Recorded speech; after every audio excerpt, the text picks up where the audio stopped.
dans chaque échange, dans chaque poignée de main, en refusant les accoins. Aujourd'hui, d'abord je remercie le complexe culturel d'Anfa de me recevoir. J'ai été très heureux il y a quelques semaines de recevoir ici un prix qui m'a été décerné par l'arrondissement d'Anfa et par ce centre-là qui fait un travail exemplaire en termes de promotion culturelle. Je suis là aujourd'hui pour parler de mon travail, de mon parcours en tant qu'écrivain, journaliste, penseur marocain, et surtout pour jeter la lumière sur l'actualité du monde aujourd'hui à travers cette œuvre-là, parce que c'est une œuvre qui questionne notre époque, qui questionne le Maroc, qui questionne le monde arabe, qui questionne le monde où l'on vit aujourd'hui. Et je pense que nous avons besoin de ce type de rencontres aujourd'hui au Maroc. Il faut qu'il y en ait 10, 20 par jour pour pouvoir créer véritablement un débat de société sur des questions humaines très très importantes, parler des valeurs, parler de la place de la culture, parler de la production artistique, parce que je reste convaincu qu'un peuple cultivé, qu'un peuple qui aime la lecture, qui aime le livre et qui aime les arts, est un peuple responsable. Donc c'est partant de ce principe-là et de cette philosophie, de cette vision du monde que nous sommes aujourd'hui réunis entre amis pour pouvoir discuter de de ce travail. Qu'est-ce que le travail d'écrivain aujourd'hui? Quelle place occupe l'écrivain dans la société aujourd'hui? Je n'aime pas le mot intellectuel, je le trouve très réducteur et puis très pompeux, ça ne me correspond pas du tout.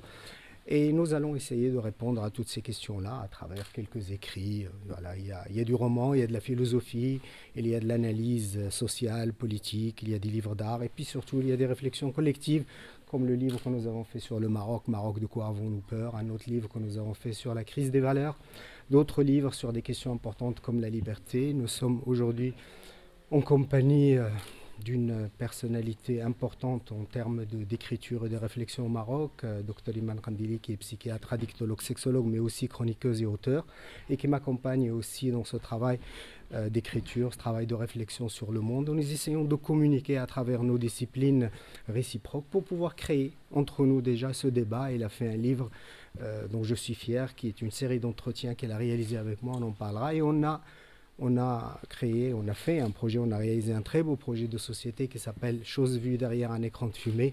On en parlera tout à l'heure. Merci à tous. نوال السكوري مديرة المركب الثقافي أنفا اللي كيحتضن هذا اللقاء الثقافي مع الأستاذ عبد الحق نجيب، مفكر شاعر وكاتب مغربي وأيضا مسؤول على دار النشر أوريون.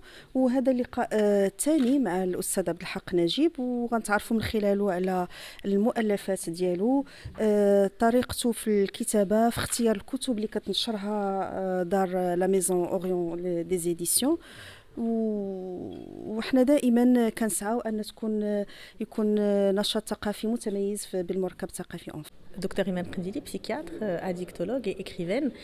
Aujourd'hui, j'ai le plaisir de présenter au niveau du centre culturel de Casablanca, Casa Anfa, qui est un centre qui est très actif avec une personne extraordinaire, Madame Nawal Skouri, qui le mène avec brio. J'ai l'honneur de présenter Najib Abdelhak, qui est écrivain, journaliste, essayiste, philosophe, poète, romancier, donc avec multiples casquettes. Et aujourd'hui, en fait, on fait une analyse toute l'imbrication qu'il peut avoir entre ces différentes œuvres, comment le poète peut facilement basculer au philosophe, au journaliste, à l'essayiste, le penseur, c'est-à-dire que ça reflète absolument tout. Et donc on parlait de ce côté artistique de Najib Abdelhak, qui en fait est l'essence même de son écriture. L'essence même de son écriture est à la base même de son âme artistique et de son âme d'écrivain qui veut apprendre et qui va apprendre des autres et qui veut leur apprendre. Donc on a parlé d'apprentissage et on a parlé de cette façon de tisser de la poésie entre le roman, entre la philosophie.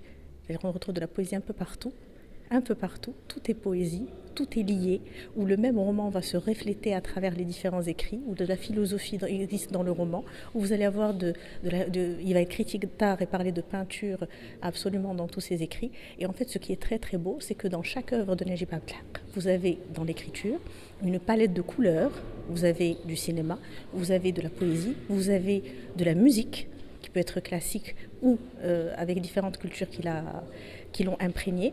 Et puis vous avez toujours ce lien avec les auteurs qu'il a aimés et qui ont marqué sa jeunesse.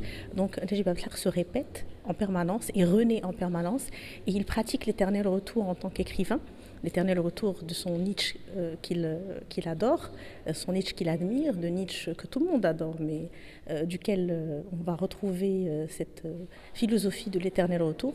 Il le pratique dans son écriture quotidienne en faisant un éternel retour entre poésie, roman, essai philosophique et à travers ses écritures journalistiques. Merci.